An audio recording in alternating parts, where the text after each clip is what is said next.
सुप्रभात मित्र हो. अंतरंग या सदरामध्ये मी विठ्ठल शितोळे आपल्या सर्वांचं मनपूर्वक सहर्ष स्वागत करत आहे. काय म्हणतात ना मंडळी, कंदील जरी सूर्याची बरोबरी करू शकत नसला तरी अंधारात त्याचे महत्त्व सूर्या इतकेच असते. माणसानं त्यासाठी वेळेसोबत चालावं, काळाप्रमाणे बदलावं.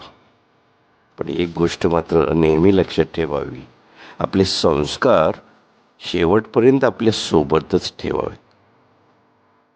आयुष्यात वादविवादामध्ये आपलं ज्ञान संपून जातं, पण संवादात तेच ज्ञान तत्वज्ञान म्हणून नावारूपास येतं.